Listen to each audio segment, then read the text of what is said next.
لا حول ولا قوة إلا بالله العلي العظيم. أعوذ بالله السميع العليم من الشيطان اللعين الرجيم. حسبنا الله ونعم الوكيل ونعم المولى ونعم النصير.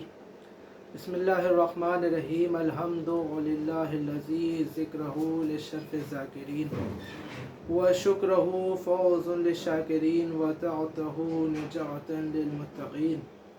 الصلاة والسلام على رسول الثقلين محبوب رب المشرقين ورب المغربين ولی الدارین امام القبلتین جد الحسن والحسین ابی القاسم محمد اللهم صل علی. اما بعد فقد قال الله حق سبحانه تبارك وتعالى وقوله الحق. بسم الله الرحمن الرحيم. قال رسول الله صلی اللہ علیہ وسلم: اولون محمد، اوسطون محمد، آخرون محمد وکلون محمد.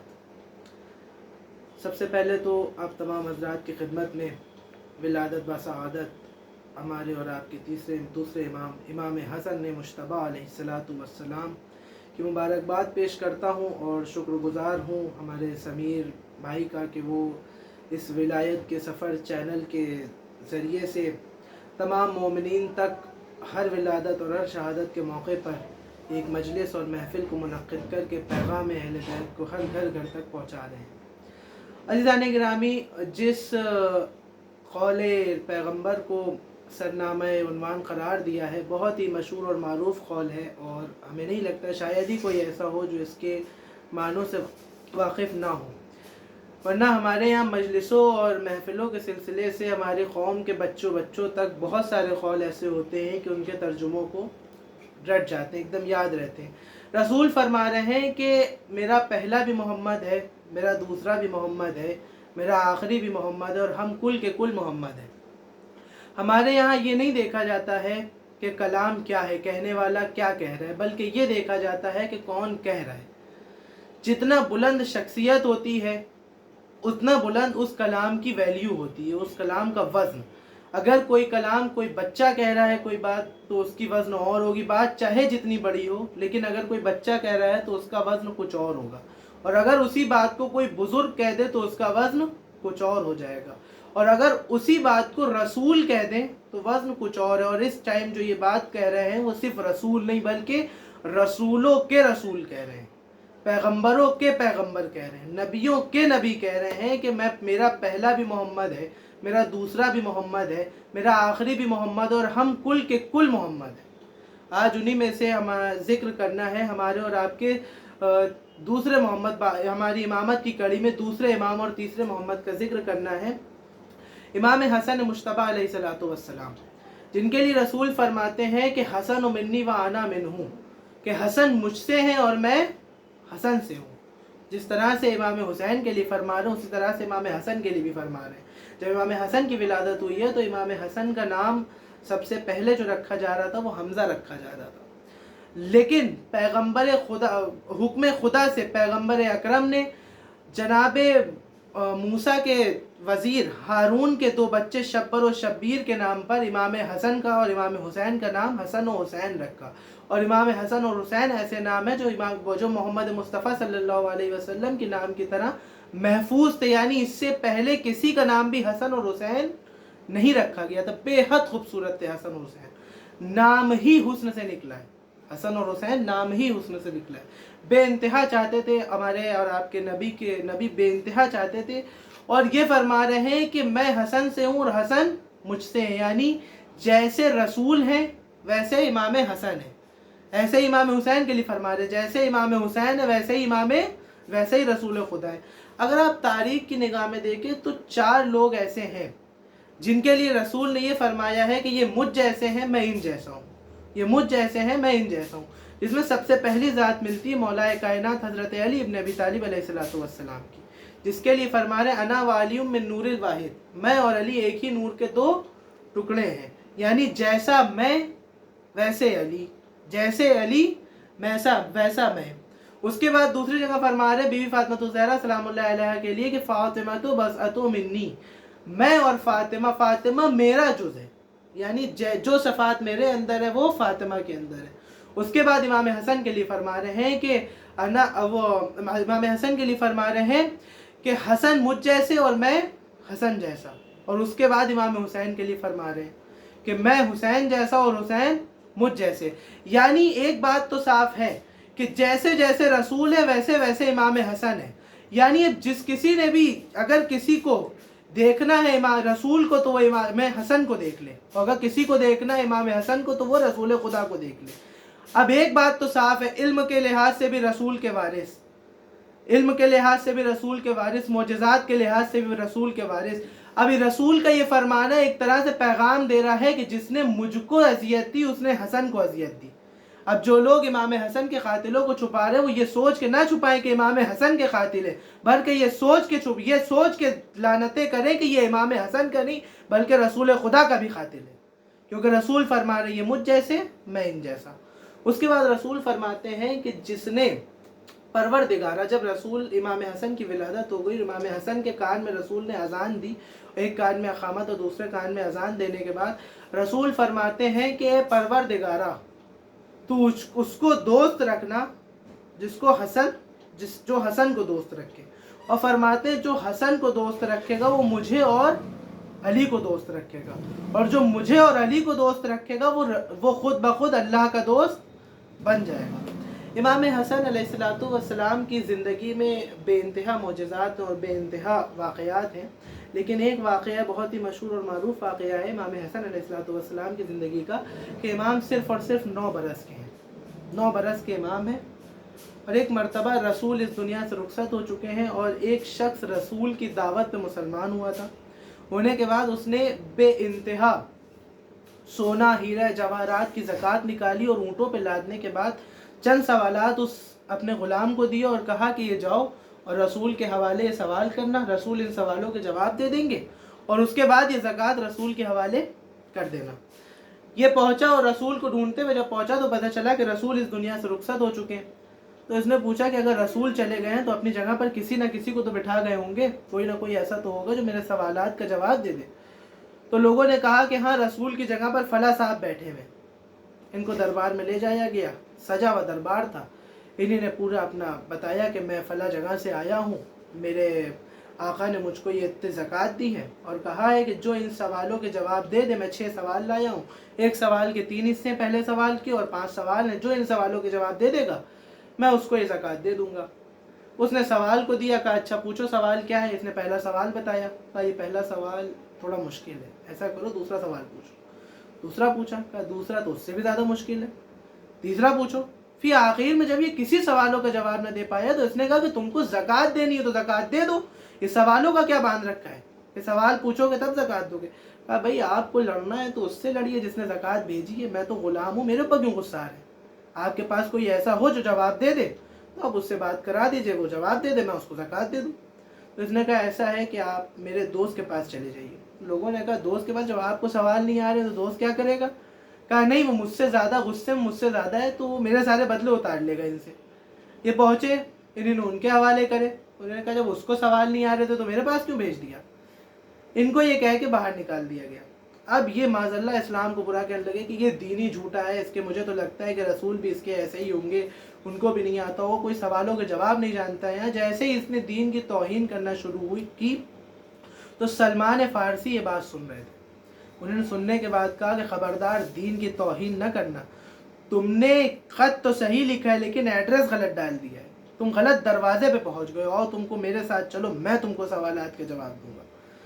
بھائی ایک مرتبہ ان کو سلمان لے کے گئے، جناب سلمان فارسی مولا علی کے در پہ پہنچے اور آواز دی تو ایک مرتبہ بی بی کی آواز آئی کہ کیا ہوا، کیا بات ہے سلمان؟ اب یہ سننے کے بعد یہ لڑکا پریشان کہ اس نے تو پوچھا بھی نہیں کہ کون ہے، اندر سے بی بی کہہ رہی ہے سلمان، نام تو انہوں نے بتایا بھی نہیں۔ کہا بی بی اسلام پہ وقت آ گیا ہے اور جناب امیر سے کہیے کہ وہ باہر آئے اور آنے کے بعد ان سوالات کا جواب دے دے۔ بی بی فرماتی ہیں کہ سلمان اگر ان سے کام ہے تو وہاں یہودی کے باغ پہ چلے جاؤ، وہیں کام کر رہے ہیں۔ مرتبہ یہ لے کے ان کو یہودی کے باغ پہ پہنچا۔ پہنچنے کے بعد اس نے جناب امیر سے کہا کہ مولا تشریف لائیں اور یہ ایسی ایسی بات ہے اور یہ اسلام کی توہین کر رہے تھے، ان کے کچھ سوالات ہیں، ان کے جوابات دے دیجئے، اور دینے کے بعد یہ زکوٰۃ لائے ہیں اور زکوٰۃ کو یہ دینا چاہتے ہیں۔ مرتبہ اس نے دیکھا امام چونکہ کام کر رہے تھے تو امام کے پورے لباس کے اوپر گرد لگی ہوئی تھی، ہاتھوں میں کدال یا جو بھی اوزار تھا، پیروں میں گارا لگا ہوا تھا۔ اس نے دیکھنے کے بعد فرمایا وہ جو وہاں تخت پہ بیٹھے ہوئے تھے وہ تو جواب نہ دے پائے، یہ میرے سوالوں کا جواب دیں گے۔ ایک مرتبہ علی مرتضیٰ کو جلال آیا، اور جلال آنے کے بعد مولا فرماتے ہیں کہ نہیں، میں تمہارے سوالوں کا جواب نہیں دوں گا، وہ جو 9 سال کا بچہ بیٹھا ہے نا وہ تمہارے سوالوں کا جواب دے گا۔ اس نے ایک مرتبہ، وہ تو امام حسن، ایک مرتبہ اس نے امام حسن کی طرف دیکھا، اب میں اتنے پیچیدہ سوال لے کے آیا ہوں، بڑے بڑے اس کا جواب نہ دے پائے، یہ تو بچہ دیکھنے ہی سے معصوم دکھ رہا ہے، شکل ہی سے معصوم لگ رہا ہے، یہ بچہ میرے ان سوالوں کا جواب کیسے دے گا؟ مرتبہ امام حسن کو جلال آیا، آنے کے بعد امام فرماتے ہیں کہ تو سوال پہلے کرے گا یا میں جواب پہلے دے دوں؟ مرتبہ اس نے دیکھا اور دیکھنے کے بعد فرمایا کہ اچھا آپ بتائیے سوال کیا ہے؟ تو امام فرماتے ہیں تمہارے 6 سوال ہیں، پہلے سوال کے 3 حصے ہیں اور اس کے بعد 5 سوال ہیں۔ بس یہ سننے کے بعد یہ، اور امام نے اس کے بعد جواب دیے اس کے سوالات کے۔ میں سے ایک سوال ذہن میں آ رہا ہے، ایک سوال یہ تھا کہ اس نے فرمایا کہ اگر کوئی شخص حالت حج میں احرام باندھے ہوئے کوئی شخص نے اگر انڈے کو، شتر مرغ کے انڈے کو توڑ لیا ہے اور اس کے بعد اس کو کھا لیا ہے، تو بتائیے اس کا کفارہ کیا ہوگا؟ تو امام فرماتے ہیں کہ اس کا کفارہ یہ ہے کہ ایک اونٹنی کو حاملہ کرایا جائے اور اس کے جو بچے ہوں اس کو حج کے جو لوگ جاتے ہیں ان کے لیے استعمال کیا جائے۔ تو یہ فرمانے کے بعد ایک مرتبہ مولا علی کہتے ہیں کہ بیٹا لیکن اکثر ایسا بھی تو ہوتا ہے کہ جو اونٹنی کے حمل ہوتے ہیں وہ خراب ہو جاتے ہیں۔ تو امام ایک مرتبہ مسکرا کے جواب دیتے ہیں اکثر ایسا بھی تو ہوتا ہے کہ انڈے بھی خراب ہو جاتے ہیں۔ لہٰذا امام نے یہ جواب دیا، اس کے دینے کے بعد یہ شخص کہتا ہے کہ میں اتنی زکوٰۃ لے کے آیا ہوں کہ آپ کے بابا کو اب کبھی کام نہیں کرنا پڑے گا۔ ایک مرتبہ یہ سننے کے بعد مولا اپنے بابا کی طرف اشارہ کرتے ہیں، بابا فرماتے ہیں، مولا علی فرماتے ہیں کہ یہ ساری زکوٰۃ کو لو اور بیٹا فقراء مدینہ میں تقسیم کر دو، سارے سونے کو تقسیم کر دو۔ یہ دیکھنے کے بعد اس شخص کے چہرے کی ہوائیاں اڑ گئی، کہتا ہے کہ میں اتنا سونا لے کے آیا ہوں، یہ کون ایسا ہے، مجھے نہ باپ سمجھ میں آ رہے ہیں یا بیٹا، یہ کون ایسے ہیں کہ اتنے سونے کو ٹھکرانے کے بعد پھر سے اسی باغ میں کام کر رہے ہیں۔ ایک مرتبہ یہ سننے کے بعد سلمان فرماتے ہیں کہ تم کو کیا لگتا ہے یہ مجبوراً کام کر رہے ہیں؟ یہ مجبوراً کام نہیں کر رہے بلکہ یہ اس باغ میں کام کر کے اس نظام کائنات کو چلا رہے ہیں۔ یہ تھی عظمت امام، یہ تھے علم امام کہ لوگ سوال لے کے آتے تھے، امام بنا سوال کو سنے جواب دے دیا کرتے تھے، لوگ سوال بعد میں پوچھتے تھے، امام جواب پہلے دے دیتے تھے۔ آج تک کوئی ایسا دور نہیں گزرا کہ مولا علی سے کوئی سوال پوچھا گیا ہو اور مولا علی نے کسی سوال کو یہ کہا ہو کہ میں بعد میں بتاؤں گا، نہ ہی امام حسن کے ساتھ کوئی ایسا دور گزرا۔ وارث علم لدنی، جس طرح سے مولا علی کو ولادت کے بعد رسول خدا نے اپنی زبان چسائی تھی اور مولا علی تمام زبانوں کے مالک ہو گئے تھے، ویسے تو مولا علی خود بخود علم لدنی کے مالک تھے، علم لے کے آئے تھے۔ اسی طرح سے امام حسن کی ولادت کے بعد رسول خدا نے لعاب دہن امام حسن کے دہن میں ڈالا تھا اور امام حسن نے بولنا شروع کیا۔ عزیزان گرامی، وہ باعظمت ذات ہے امام حسن کی کہ جن کے دسترخوان کے نام سے مشہور ہے۔ ایک مرتبہ ایک شخص مولا علی کے پاس آتا ہے، آنے کے بعد فرماتا ہے کہ میں ان کے ساتھ دسترخوان پہ تشریف لانا چاہتا ہوں، ان کے ساتھ دسترخوان پہ شریک ہونا چاہتا ہوں کہ جس نے خیبر کو اکھاڑا تھا۔ اچھا، یہ سوچ رہا تھا کہ بہترین کھانا کھاتے ہوں گے تبھی تو خیبر کا در فتح کر لیا، 2 انگلی پہ باب خیبر اکھاڑ دیا۔ کھاڑنے والا ایک مرتبہ مولا علی نے خشک جو کی روٹی نکالی اور اس کو توڑا اور پانی میں ڈبو کے کھانے لگے۔ تو فرماتا ہے کہ یہ خشک روٹی میں کیسے کھاؤں گا، مجھے تو کچھ اچھا چاہیے۔ تو مولا علی فرماتے کہ ایک کام کرو، فلاں جگہ اس دسترخوان پہ چلے جاؤ، وہاں پر تم کو جو کھانا ہو وہ کھا لینا۔ یہ آ گیا، آنے کے بعد فرمایا کہ مجھے فلاں نے بھیجا ہے۔ امام نے فرمایا کہ آؤ بیٹھو، جو کھانا ہو کھاؤ۔ امام نے دسترخوان بچھایا اور ایک سے ایک بہترین چیزیں اس دسترخوان پہ لا کے رکھی۔ ایک مرتبہ یہ شخص اس لقمے کو کھاتا جاتا ہے اور کچھ لقمے اپنے پاس ایک لفافے کے اندر یعنی پیکٹ کے اندر رکھتا جاتا ہے۔ مرتبہ امام حسن فرماتے ہیں کہ تم کو جو کھانا ہو کھاؤ، جو لے جانا ہو لے جاؤ، لیکن یہ اس طرح سے چھپا چھپا کے کیوں رکھ لو؟ اور یہ رکھ کس کے لیے لو؟ جس کو چاہیے ہو تم اس کو بلا لو، یہاں پر آ کے وہ بھی دسترخوان پہ بیٹھ جائے۔ تو یہ فرماتا ہے کہ وہ جو شخص جس نے مجھ کو آپ کے پاس بھیجا ہے نا، وہ وہاں سوکھی جو کی روٹی کھا رہا ہے اور مجھ کو اتنے بہترین دسترخوان پہ بھیج دیا ہے۔ میں سوچ رہا ہوں میں اگر یہاں سے کھا کے جا رہا ہوں تو اس شخص کے لیے بھی کچھ لیتا جاؤں۔ تو امام نے فرمایا وہ جس شخص کے بارے میں تم بات کر رہے ہو نا، وہ شخص کوئی اور نہیں، میرے بابا علی ہیں، یہ انہی کا دسترخوان ہے جس پہ بیٹھے تم کھا رہے ہو۔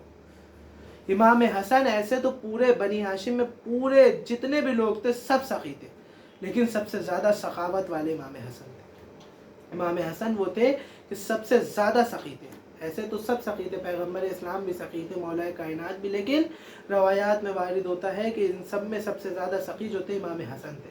اور شجاعت کا کمال یہ تھا کہ نوجوانوں میں جو سب کے امام حسین کو چھوڑ کے سب کے جو استاد رہے ہیں بنی ہاشم کے نوجوانوں میں، تیر بازی میں، تلوار بازی میں اور جنگ جوئی میں جتنے بھی لوگ تھے، سب کے جو استاد رہے وہ مولا عباس رہے، اور مولا عباس کے استاد امام حسن رہے۔ گرز چلانا، تلوار چلانا، یہ ساری چیزیں مولا عباس کو امام حسن نے سکھائی، ساری چیزیں مولا عباس کو امام حسن نے سکھائی ہیں۔ اور آج 15 رمضان انہی امام حسن علیہ السلام کی ولادت کی تاریخ۔ امام حسن علیہ السلام 15 رمضان کو شب میں پیدا ہوئے، اور آپ کا نام حسن مجتبیٰ، جو کہ اللہ کی رضا سے پیغمبر اسلام نے رکھا، جبرائیل امین وحی لے کے نازل ہوئے، اور امام کا نام حمزہ سے حسن رکھا گیا، اور حسن رکھنے کے بعد آپ کا لقب ابو الحسن رہا، اور اس کے بعد آپ کا لقب حسن مجتبیٰ رہا، کنیت حسن مجتبیٰ رہی، اور بے انتہا آپ نے زندگی کو گزارا اور بے انتہا خدمت دین کری۔ اور اس کے ساتھ ساتھ جب آپ کی اس دنیا سے رخصت ہوئے ہیں تو آپ نے بھی اپنے بعد امام حسین علیہ السلام کے حوالے کیا، اور آپ کا ایک صلح جو بہت ہی مشہور ہے، اس صلح ماشاءاللہ سے آپ نے صلح کری اور بہترین طرح سے اس زندگی کو گزارا، اور اپنے والد محترم کے علم کو اور اسلام کی پوری زندگی خدمت اسلام کرتے رہے، اور اسلام کو بچانے میں اپنی پوری زندگی کو گزار دیا۔ آئیے اس بابرکت شب میں میں دعا گو ہوں کہ پروردگارہ ان فضیلتوں کے ساتھ ساتھ امام حسن علیہ السلام کی ولادت کے موقع پر، چونکہ دسترخوان سے ان کا بہت زیادہ دسترخوان پوری دنیا میں جانا جاتا ہے، میں دعا گو ہوں کہ پروردگارہ امام حسن کے وسیلے سے جتنے بھی لوگ بے روزگار ان کو روزی روزگار عنایت فرما، بر کسی کے بھی گھر میں فاقہ نہ ہو، اور اس رمضان کے بابرکت مہینے میں جتنے بھی گناہ گار ان سب کے گناہوں کو معاف فرما، اور بار تجھے واسطہ محمد اور آل محمد کا ہمیں زیادہ سے زیادہ نیکیاں کرنے کی توفیق عطا فرما، ہمیں اپنے سے قریب اور اپنے اہل بیت سے قریب ہونے کی توفیق عطا فرما، وہ جو تیری آخری حجت پردہ غیب میں اس کے ظہور میں تاجیر عطا فرما، ہمیں اس کے آوان اور انصار میں شمار فرما۔ اللہم صلی علی محمد و آل محمد۔